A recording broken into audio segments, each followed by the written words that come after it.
and CTO of WordStream, and we have a really exciting presentation prepared for you today. It's called the 10 metrics for PPC and landing pages that will help you make more money. Now, who doesn't want to make more money? So, of course, everyone does, and so I think this will be a great presentation. See, anyone who's ever done any AdWords management or landing page optimization work, they know that there's like a ton of different metrics, like dozens, if not hundreds of numbers that you need to track when you're analyzing, the performance of your search marketing campaigns. So information is obviously good, but a little bit of information overload can sometimes be paralyzing. And so I think it's really critical to sort of hone in on the metrics that can provide you with the most actionable and most differentiating insight into your performance. And so that's the topic of our webinar today. What I was saying earlier, which are the most important key metrics to focus on for your PPC and landing pages that will help you make more money, and why. Like, not why should you make more money, but why the metrics are so important. Basically, I'm going to start. I'm Larry here with WordStream. I'm going to start this presentation off. I'm going to, in this agenda today, I'm going to be describing sort of what I believe to be the most most important PPC metrics, why they matter, and how to grade your performance along those lines. I will then hand off things to my colleague, Mr. Carlos Del Rio from Unbounce. He's from Vancouver, really smart guy. I'll introduce him in just a second, but his presentation will focus on kind of doing the similar outline, but for 5 key landing page metrics.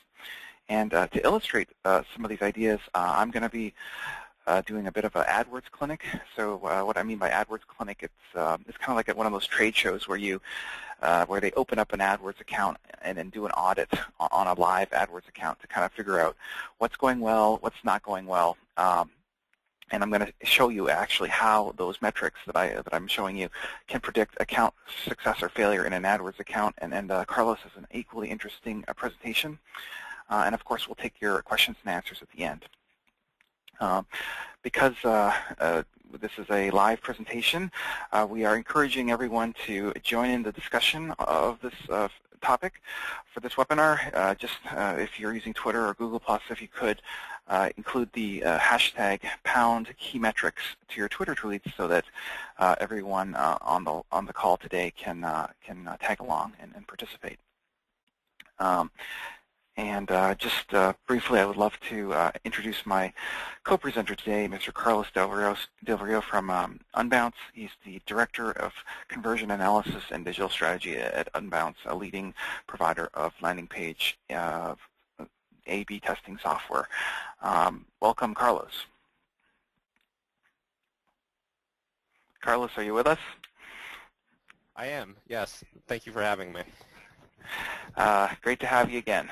We do these a couple times a year, so it's great.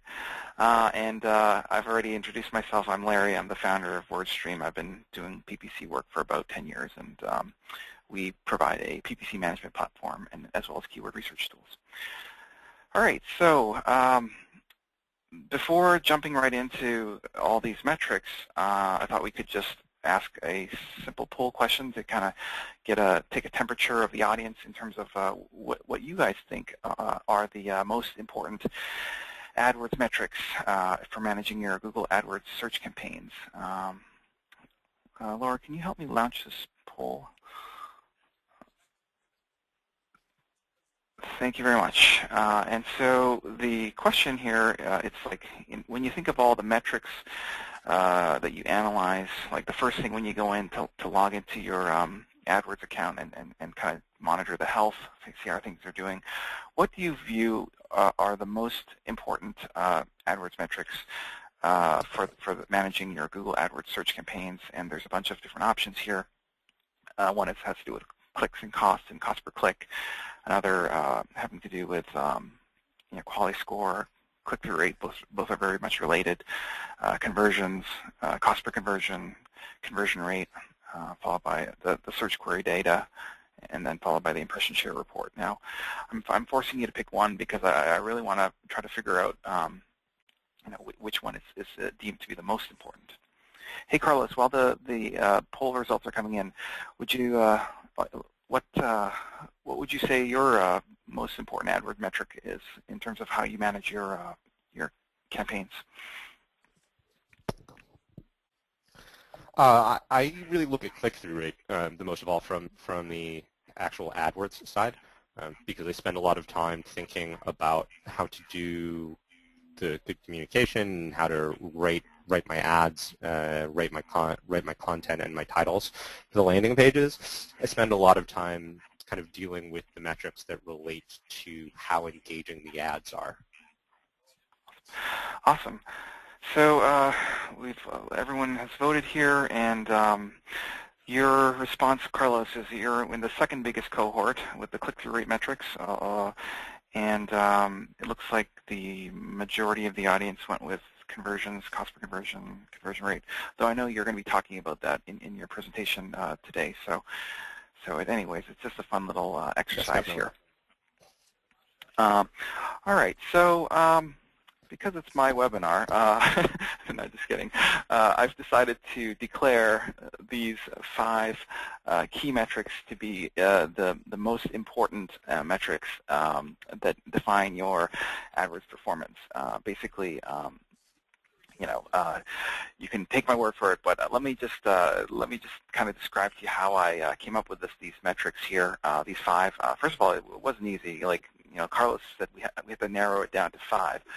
And so these are the 5 that I picked. But basically, we at WordStream, we've worked with thousands of small and medium-sized businesses, and they're all trying to do the same thing, which is to succeed at online advertising with Google.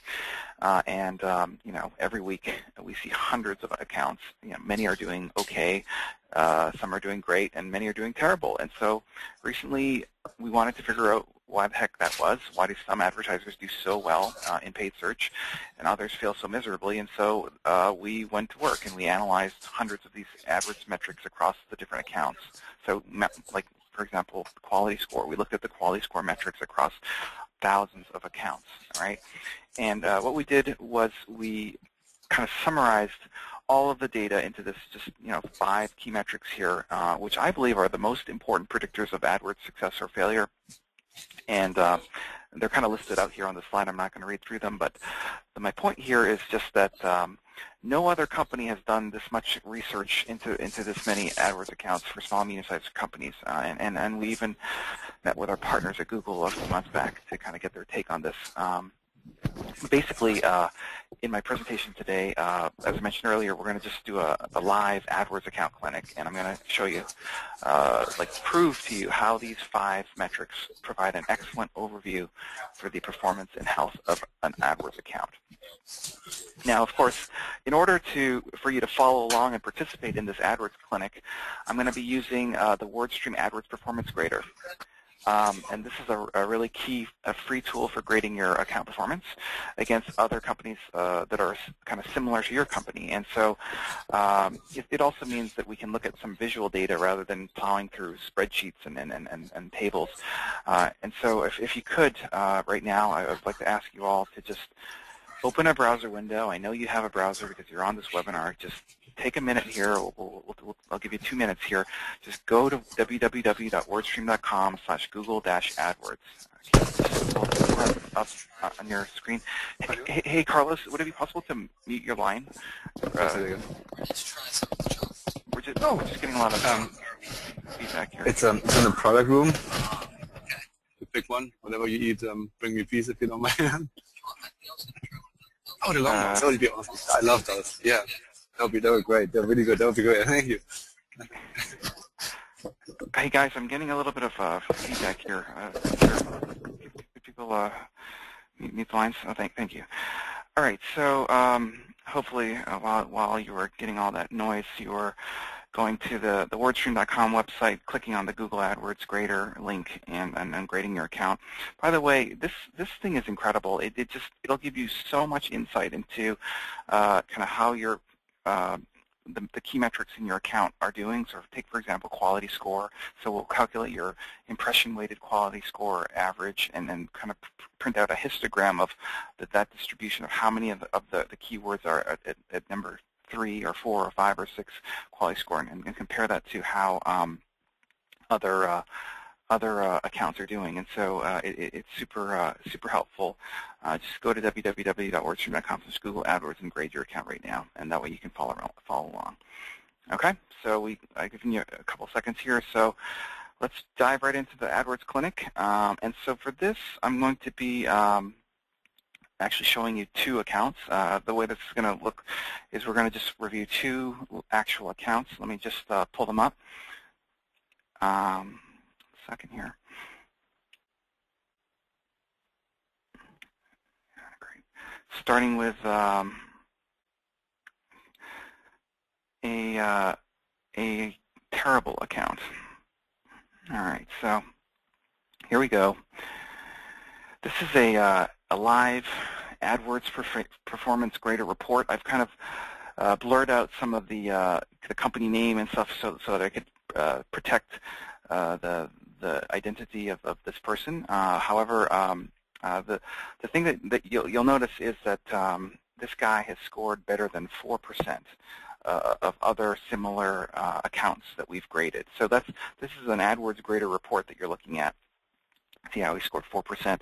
I mean, it's kind of like your SATs, how there's a percentile score that it kind of tells you, like, of 100 people, 96 of them were better than you, and you're only better than 3 of them. And so, how the heck do we come up with that metric? Well, what we're doing is we're analyzing and sort of aggregating some basic statistics about accounts and then bucketing them by sort of spend range. So this guy, he's spending $7,000 a month, and so we're comparing him against other accounts that we've seen in sort of the $5,000 to $15,000 spend range. And why don't we just go through those 5 key metrics that I believe are super important to your account health and AdWords performance, starting with wasted spend. So one of the metrics was this idea of negative keyword usage, and one of the challenges with AdWords is that it's really easy to spend and not as easily to spend efficiently. And so one of the key metrics that we looked at when we analyzed those thousands of accounts was to see, like, are they actually adding negative keywords to kind of, weed out irrelevant terms to improve their keyword targeting. And one thing that you'll notice here is that over the last quarter, the competing companies here have added thousands of negative keywords, whereas this company here has only added, you can barely see it, it's like 1 or 2 negative keywords here. It's almost not showing it up at all. And similarly, in the last month, the competitors have added over 1,000 negative keywords in the last month, whereas this particular business hasn't added any. And so that's why he's being graded in the 1 percentile here, which is awful. All right, so next metric that we were talking about was this idea of quality score. And of course, in our studies, we found that there was a strong correlation between quality score and account success. So, meaning of the successful cohort, the average quality score, when weighted by impressions, was directly correlated to how happy people were with their accounts and how well they were doing. This particular account, which is doing so poorly, as you can see, what we're doing here is we're analyzing the keywords and the impressions in this guy's account, and we're seeing that most of the impressions in the account are happening at a quality score 3, 4, and then some at the 5 and 6 level. So like hundreds of thousands of impressions at the quality score 3 level. And whereas other companies that we see tend to look more like this yellow curve here, meaning much more 7s and 6s. And so you can see that something is not right. They're not, in a quality score, it's kind of diagnosing a problem in this account, which is there's something wrong with the relevancy of the account. And that's why quality score is one of our top 5 metrics here. Let me just move ahead here to the click-through rate metric. Now, now we're starting to see the full picture here. Click-through rate is obviously a very important indication of whether your keywords and ads are well targeted to the audience, and if if you're having a very low click-through rate, that could be a symptom of a big problem. And so this is another neat thing that our grader tool does, is that it analyzes sort of the click-through rates of all the top 200 keywords of your account. Now, of course, many people always ask, like, what's a good click-through rate? Well, the answer is it kind of depends on sort of your ad position, for example. Like if you're in the first position, you're obviously going to get more clicks than if you're in the second or third or fourth position.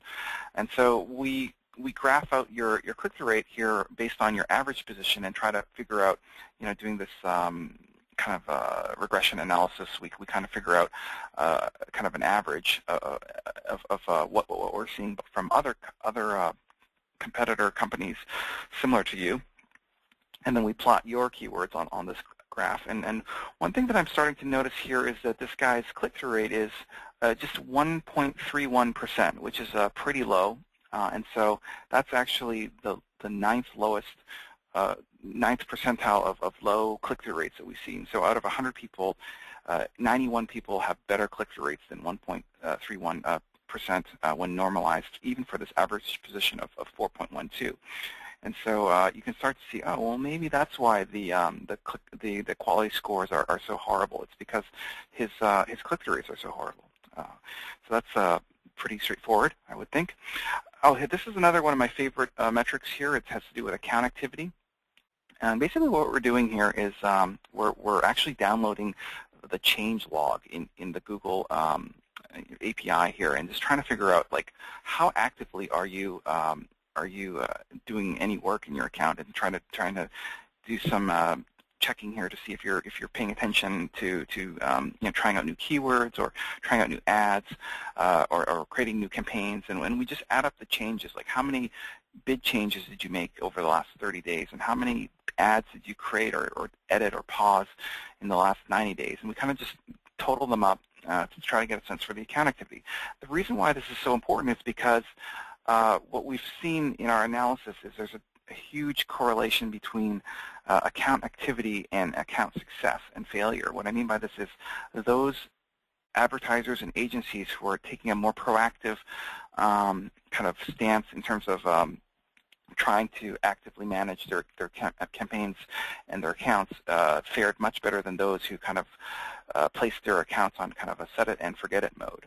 And so because this guy is so anemic, he hasn't done anything in the last 30 days and hasn't barely done anything like 2 ad texts, 1 ad placement in the last 90 days, he's actually scoring the worst, like 1% out of every 100 people that we see.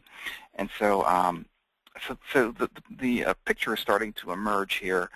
He's got a very low click-through rate. He's not really doing anything about it. He's not really using negative keywords to improve the targeting, and he's got a very low quality score. And then the last metric here that I wanted to show you here was long-tail keyword optimization. And so obviously one of the keys to getting good click-through rates is to avoid like excessively broad keywords like flash or weight loss. Like you want to be a little bit more specific, hopefully.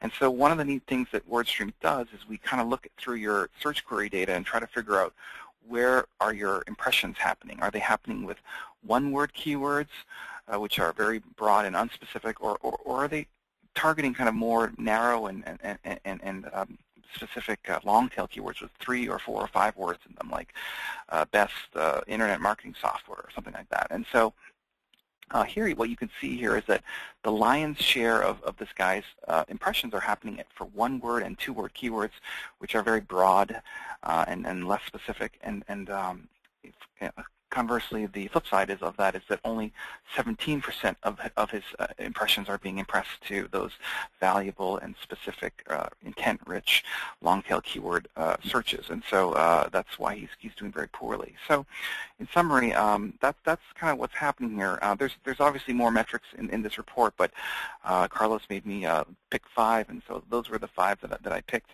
In fact, I think Carlos will be talking a little bit more about sort of the landing page stuff in just a second. But I just wanted to show you that's like to prove to you kind of like, this is an example of an account where they're doing awful, and it's reflected in those key metrics.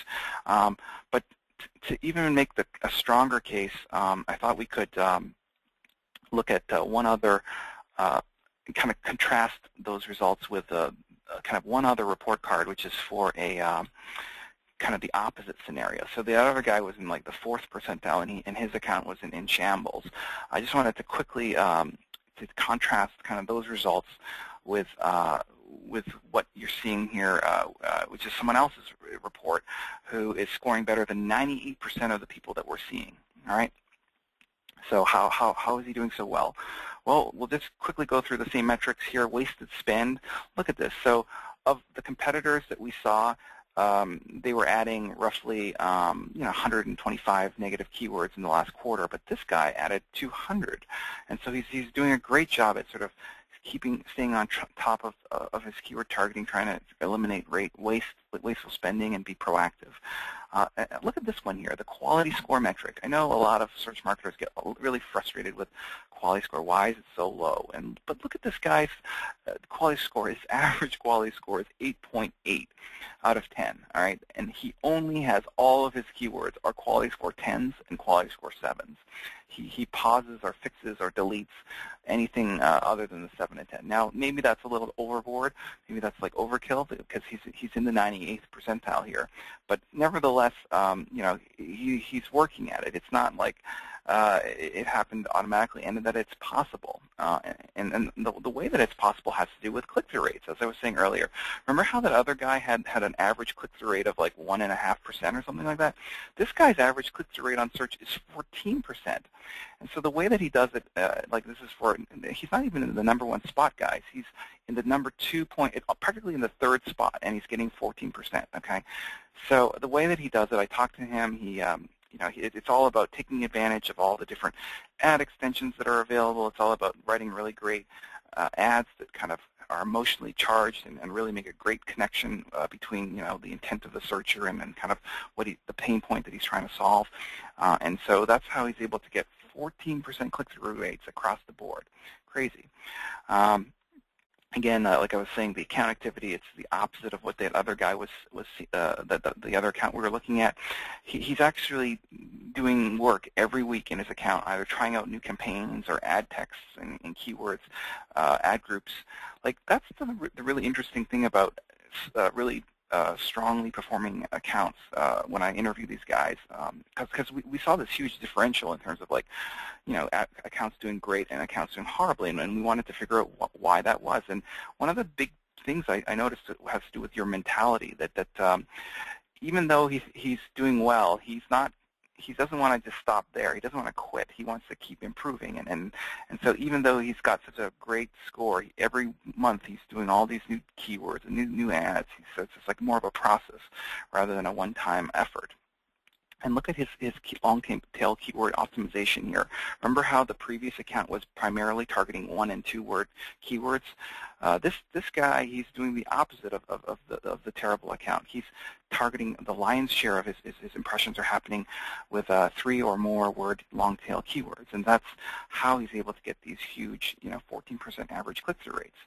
Isn't that interesting? So just by having contrasting both the kind of the great account here with the negative, kind of the not so good doing account previously, I hope you can see that it's those 5 key metrics that we're talking about here around quality score and click-through rate and account activity and long-tail keyword optimization and negative keyword usage that I believe can really define your AdWords performance, and that by mastering those, you can really save or make more money.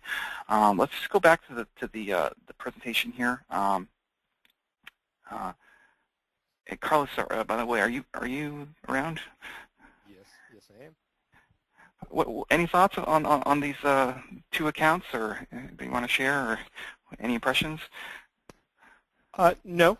I think that it's very good that this one that's in the 98th percentile is putting a lot of focus into making sure that there are very specific words that they're bidding on, and that they're looking at the things like maintaining a nice high click-through rate. They're looking for people who are at the action stage as opposed to people who are at the research stage. Awesome. Cool. And I just wanted to conclude here my part of the presentation here with just a little pitch here. Basically, when it comes to improving your AdWords account metrics, I think one of the keys here is in addition to doing work, but to leverage intelligent automation and best practices around these key metrics. And it just so happens that WordStream was actually designed to automate, improving your account performance along the lines of quality score and click-through rate. And I just wanted to kind of illustrate to you a couple real-world kind of productivity tools that we have here at WordStream that might help you kind of make your account more like the second guy's account, not the first one's. And so one of the really neat tools we have is this thing called QueryStream, and it's a actionable search query report data. So basically the idea is to take advantage of the long tail and then try to weed out garbage keywords that are bad. And so here's how it works. You can just go into the product, you go to the QueryStream tab, and you can just set your filters. Maybe you're looking for keywords that look promising and are converting, and you can just review the data that comes up and just quickly and easily add keywords into your ad group that appear to be doing well, like this one, softball uniform jerseys, which has generated 3 conversions and a click-through rate of 29%. We definitely should be adding this as an exact match or a phrase match to the account. Alternatively, if they were just spending a lot of money, you could just easily set that as a negative, and then this is like one really powerful way that you can improve your performance along the metrics that we talked about. One other really interesting tool that we have was kind of along the lines of the negative keyword metric. We've got saving alerts from WordStream to help you identify and eliminate junk keywords. And so basically what it is we do all the work of analyzing your account. Like every week we do 1,000 hours of work analyzing your account, and we kind of bubble up the worst keywords that are kind of burning through your money and not having anything to show for it. And look how you can just kind of really easily identify where the problem is, and we show you sort of what the projected savings are, and it just takes 20 minutes a week to do this, and otherwise it would take forever. Here's kind of what it looks like in more detail. Maybe look at this blue row at the bottom here where it says custom lab coats. The guy has spent 113 clicks on this word, custom lab coats. He spent $159. It has yet to generate a conversion. And so maybe we should consider negating the word custom, because maybe they don't sell custom lab coats. Maybe it's just a factory that sells like pre-made outfits. And so that's the kind of stuff that this tool can help you quickly identify and keep your targeting up to date. And then the last one, I was not going to talk about every feature and function of WordStream, but one last one I wanted to talk about was kind of targeting the mid-tail and long-tail keywords, which was one of my 5 metrics. So WordStream is really powerful in this respect. We have a 1 trillion keyword database. That's a lot of keywords, and probably there's a couple in there that you haven't thought of, I'm guessing. And basically using that database and then combined with our very powerful relevancy algorithms, we can kind of help you figure out sort of the profitable, relevant mid-tail and long-tail keywords that you may have missed out on. And here's kind of what that looks like. It's just like a wizard, and it'll kind of try to help you find really promising mid-tail keywords like all-star cheer uniforms, which has a decent amount of search volume and that we deem to be kind of relevant to your account. You don't have to spend forever on it. We'll just bubble up the top 10 for you, and then you can just click accept and click apply, and it takes just 2 minutes. And so we even give you some estimates about like what kind of ROI you could expect to see by making those changes, because they're really important metrics. And of course, there's other stuff around splitting ad groups and breaking them up. It's kind of like we've got a split ad groups tool and many other tools to like bid optimization and ad text optimization tools to help you really fix the key metrics that we talked about. So in summary, the 5 key metrics that I talked about in my presentation here are quality score, click-through rate, account activity, long-tail keyword optimization, and negative keyword usage. You know, it's really hard to pick 5. You could make the argument that maybe there should be a 6th or 7th or 8th into this bucket, but I think Carlos is going to talk a little bit about some of these related metrics like conversion rates and stuff like this. So A, focus on those metrics, and B, to leverage tools and automation like WordStream so that you can actually improve the performance of those metrics rather than reporting on them week after week and having them be kind of crummy. It's important to try to do something about the situation that you find yourself in. All right, so that wraps up my kind of half of the presentation. I'm going to hand things over to Carlos. Carlos, if you want to, actually, you know what, I'm going to make you the presenter so that you can advance the slides as well, okay? Perfect. So while we're on this slide, hello everybody, my name is Carlos Del Rio. I'm the Director of Conversion Analysis at Unbounce. Unbounce is a tool that lets you have a what you see is what you get editor for building your own landing pages and then doing A/B testing to figure out which one works the best for your needs.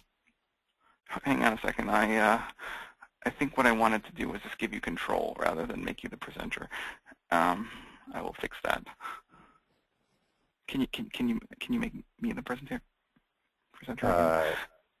Yes. 1 second. Great. Here I am. Sorry, guys. Second here.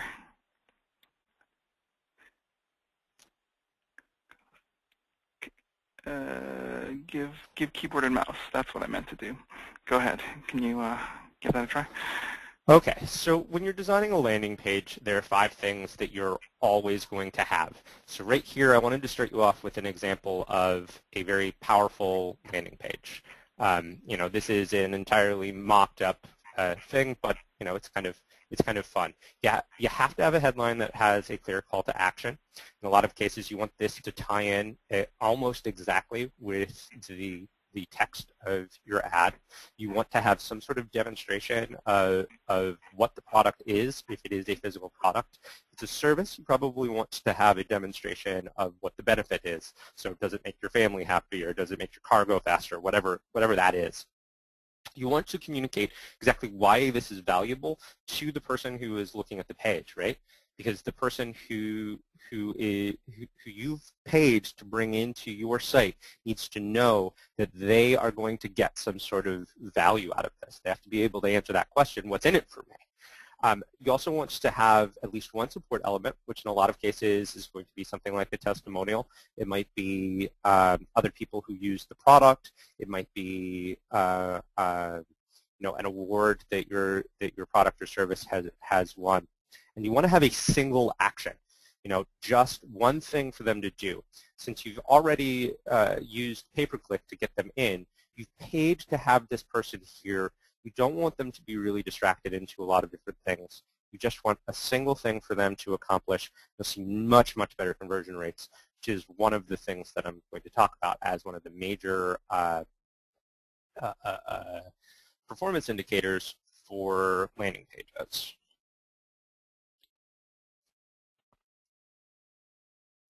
So right off the bat, you want to think about bounce rate. So, you know, and a lot of you have probably heard about this one. This is how many people land on your page and then immediately leave. If you are making a very focused page, this is going to be very close to the opposite of what your conversion rate is, because the people who land, like if it is the type of page that doesn't have navigation, if they don't convert, then they leave. So the reason that a lot of people end up leaving your page has to do with either they didn't see the thing that they thought that they were going to see, or they didn't find enough value in your offering, or whatever it was that you were using to reduce their friction to get them to that point where they actually took action was not enough to get rid of their fear. So this is just the real quick, easy metric that you can look for. If you use Google Analytics, bounce rate is listed all over the place. So it's kind of an easy one to find. It's going to, in many ways, tell you that you're just not really coming out with an offer that is compelling enough for the people who are visiting your page.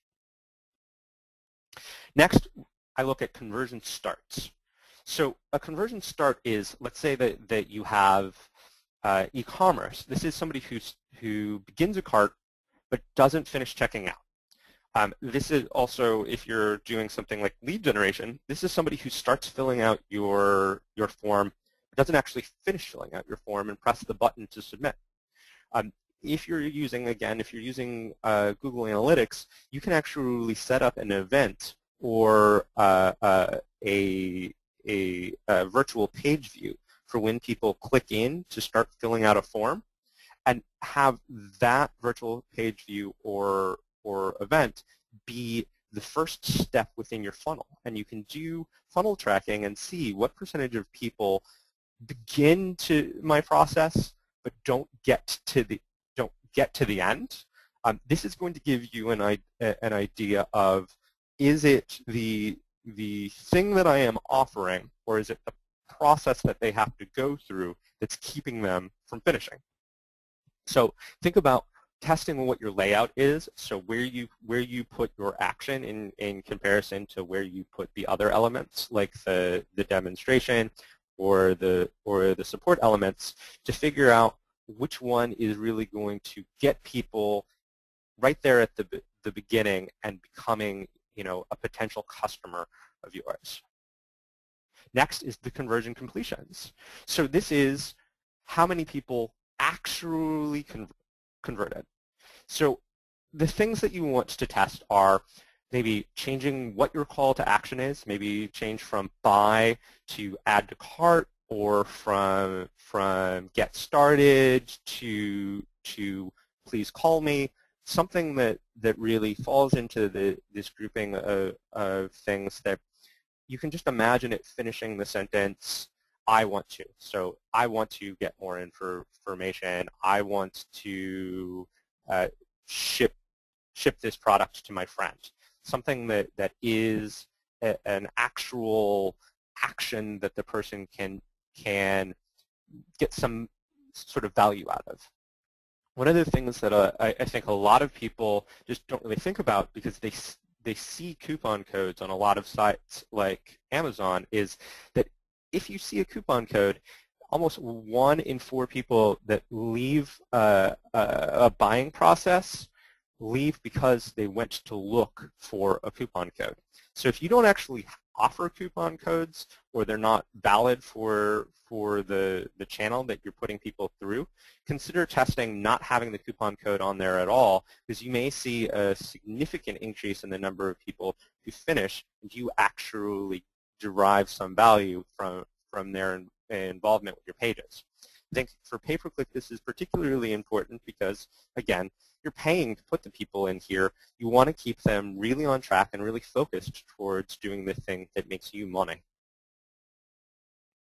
So your abandonment rate is the number of people who complete divided by the number of people who start. So this basically is just that how good am I at getting the first interest, and how good am I at actually finishing the task. This is going to give you a sense of whether or not you're putting in good quality leads. So if you're sending in from an ad or from a particular keyword, and lots of people start it, but not a lot of people finish it, even though that ad and keyword may have a very good click-through rate, they're not necessarily making you money. So this is going to be a way for you to just really say, okay, so I've got good top-line metrics. Am I really getting what I need out of the combination of the pay-per-click campaign and the landing page that I'm sending them to? So final, we're going to say your cost per action. So your cost per action is, as many of you probably know, this is how much you're paying on the pay-per-click side versus the number of people who are actually taking the action that you consider to be a conversion on your page. This is the thing where everything that we've talked about really comes down to creating this value. So if you're not seeing a reasonable cost per action, what you need to be doing is looking out through all of the other things that we listed and say, where is it that there seems to be the most value that can be derived? Am I going to get, do I need to get a lower cost per click? Because if you need a lower cost per click to make your cost per action work, then you want to be looking at quality score. In quality score, you're going to want to look at what is the titling on your ads and on your landing page, what is the keyword that they are paired with. If you're looking at something where you're getting plenty of traffic, but it's not really becoming anything of value for you, you probably want to be looking at what are the things on the actual page. What is it that keeps a person from entirely leaving the page? What is it that might be keeping the person from starting? What is it that might be keeping them from finishing the process that completes the conversion? So in summary, for your landing pages, you want to think about how many people get in, how many people get started, how many people finish, and how much does it cost for you to get them all the way through the process. If you've addressed all of these 5 on your landing page, you're going to get into a lot of other metrics that are going to be important for you as a specific business. I mean, because the things that e-commerce needs and the things that lead generation needs are slightly different, but they're all really going to come down to these 5 things for assessing what is the kind of return on investment for your channel plus landing page combination. And then this is a pile of otters because I like to end my presentations with a pile of otters. Carlos, did you take so that photo? Unbounce, we're offering all of you a 50% off for your first 3 months. If you visit our landing page, your coupon code is WSWebinar503. We set up 50 of these for the webinar, so take action quickly to make sure that you get your 50% off if you're not already an Unbounce user. Thanks. Quick, there's a lot more than 50 people on the line, so it's not going to work for all of you. Laura, do you want to talk about the WordStream special offer at all? Absolutely.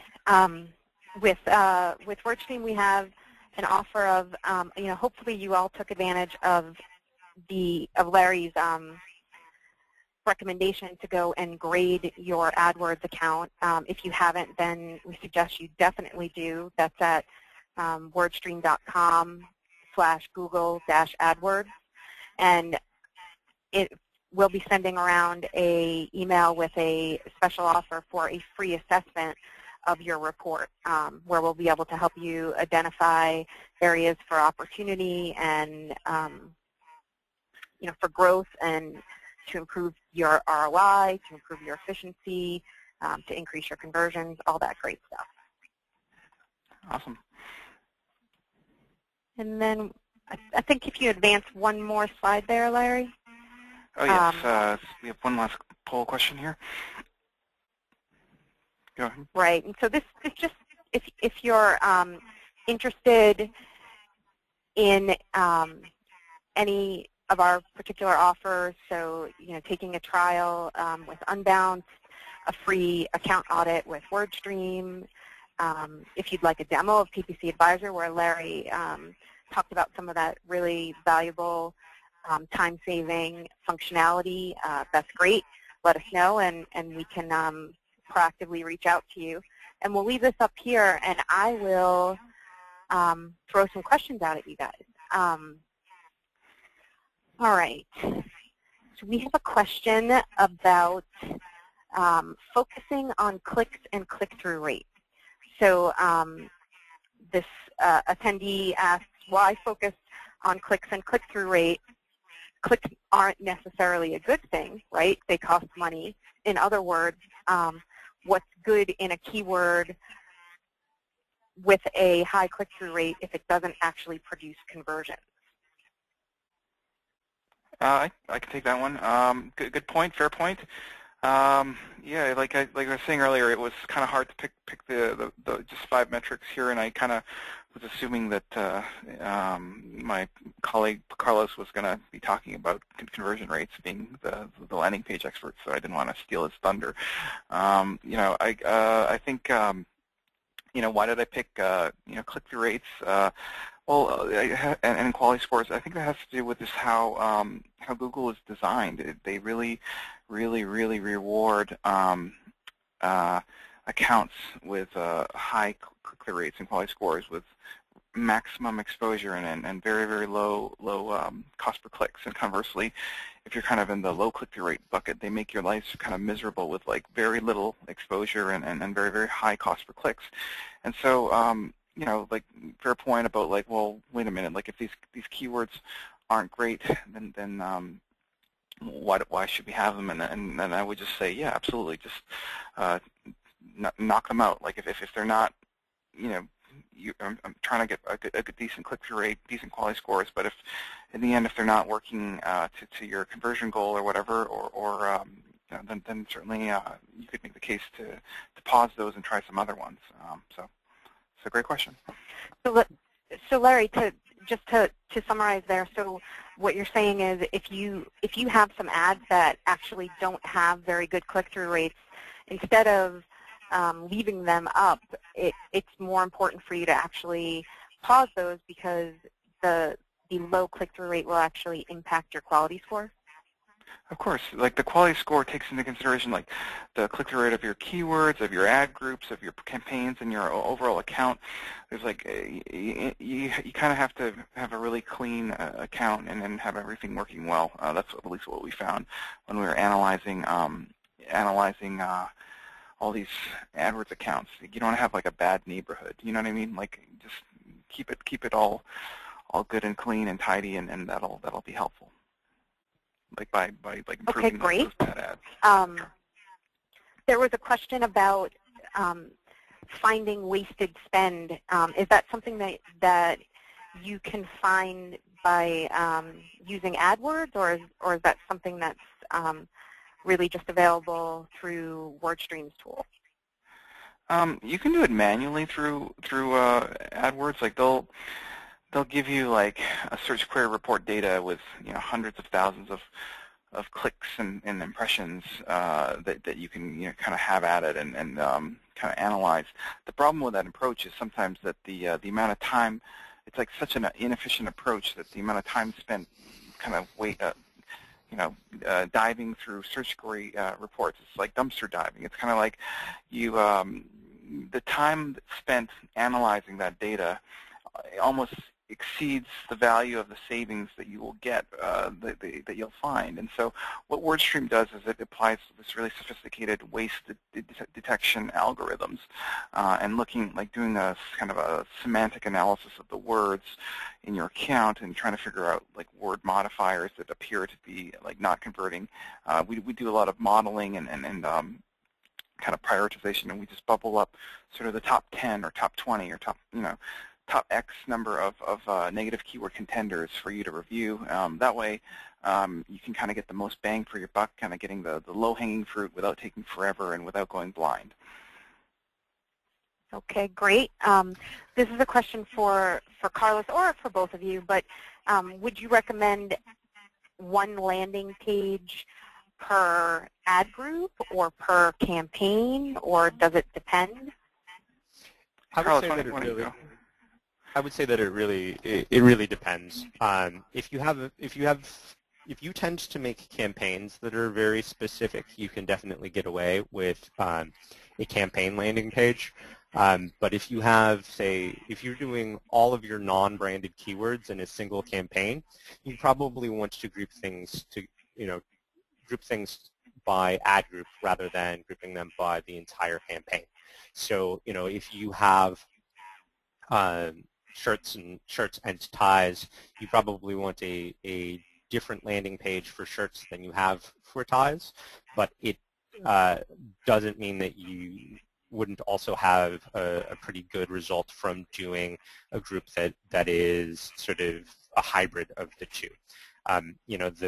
Once you get started and making some landing pages and you see the kind of results that you can get out of them, you probably will see that there's a lot of value in being as specific as possible with your landing pages. Okay, I have nothing great. to add. Larry, a question for you. One of the attendees is wondering if you're aware of any algorithm changes in regards to quality, any recent algorithm changes in regards to quality score, that there seems to be this trend of advertisers who have a lower quality score. I don't understand fully the question that they have here, but I'll end it with, are there any recent significant changes to quality score? They tend to make changes around the edges of quality score. It's not like SEO or anything where like they completely change the formula or of rankings and quality scores. It tends to be just like they'll add a little metric like bounce rates or engagement metrics or something like this. The main metrics here has and still is click-through rates normalized by ad position. And so, I'm a little skeptical when people, try to point the finger at some kind of like an algorithmic change. Like it has happened, a couple times in the last couple of years, but more often than not, it's the changes in quality score have to do with the deterioration in click-through rates. And so, the easiest way to prove that to yourself is to just run the AdWords grader or to look at trend your average click-through rates over time and try to get a sense for you would definitely have a case if your click-through rates were going up and your quality scores were going down like that. But it's usually not what I see. So again, it's hard to say without diving in. Okay. Here's a question. I'll throw it out to both of you. One of our attendees says that if one has an account that has a poor quality score, poor click-through rate, and small amount of conversions, meaning that historically the account performance has been terrible, does that hurt them in regards to improving? And is it better that they just create a brand new account and start from scratch, or does having the duration or the length of the actual account potentially help in the improvement? The best way to check that is just to run the grader and get a sense for how bad the metrics are compared to the other accounts that we've analyzed. Just as a rule of thumb, there definitely is a value for kind of account history, even if that history is like not incredible. I mean, at least they have some history that you've been a customer for a year or two or three. Maybe like if the account score was below 20% or something like that, then maybe that's like too far, like a bridge too far to try to clean up all that mess. But if you were maybe above that, maybe there's room for improvement, incremental improvement. That's kind of why I was talking about the metrics around long-tail keyword selection and negative keyword selection, because those are the types of things that are going to improve the click-through rates and the metrics such as quality score, etc. Okay, great. Carlos? Oh, yes, Carlos, do you have anything to add there? Yeah, I would say that if you have done incredibly bad, like if you have really tanked your campaign, you probably should start over. But history is part of what makes up quality score. So when you start a brand new campaign, you may start off with lower quality scores, and you have to understand that as you spend more money and you get more history into a new campaign or a new account, that you will that you will see an improvement. But if you've ever been banned by Google, like if they have shut down your AdWords account, it is best to start over. All right. Go ahead. I'll throw one last question to each of you. If Larry, for you, if everybody were to leave this webinar today and do just one thing to improve any of those 5 metrics, what do you think that one thing would be? And Carlos, the same for you. You know, what is the most important thing that someone leaving the webinar today could do to make an improvement on, you know, the metrics that you talked about? Let's start with you, Carlos. I would say take the main navigation off of your landing pages. Make it so that the only thing to do on your paid on the landing pages that you're paying to have somebody come to is the thing that you want them to do. All right. Larry? So we talked about a lot of different PPC metrics. Interestingly, the strongest predictor of account success and failure that we analyzed among all of the dozens of metrics that we scoured across thousands of accounts was the account activity level, meaning like your tendency to actually go into your account and actually do something about it rather than, you know, ignoring it or being complacent. And so if there was just one thing that I could have people take away from this presentation is setting the correct expectation that paid search is a you know, succeeding at paid search requires the correct mindset that I will do, you know, X amount, like 20 minutes a week to pushing my account to the next level and with incremental changes over time as opposed to sort of a get-rich-quick scheme all overnight, like everything will be perfect. And that it's just like through incremental improvements over time that you will see the greatest impact on your account, kind of like compound interest, et cetera. Great. Okay. Those are great nuggets and pieces of wisdom. And if you are interested in learning about a 20-minute PPC work week, WordStream actually does have a download, 2 different downloads. One is a infographic that sort of lays out the tasks that you should put into your work week, and also a white paper that talks a little bit more about how you can organize your workflow. And of course, that's also part of our software. So, on that note, I would say that I think we're all done. All right. Thanks, guys. Thanks, Carlos. Always a pleasure to do these with you. Thanks.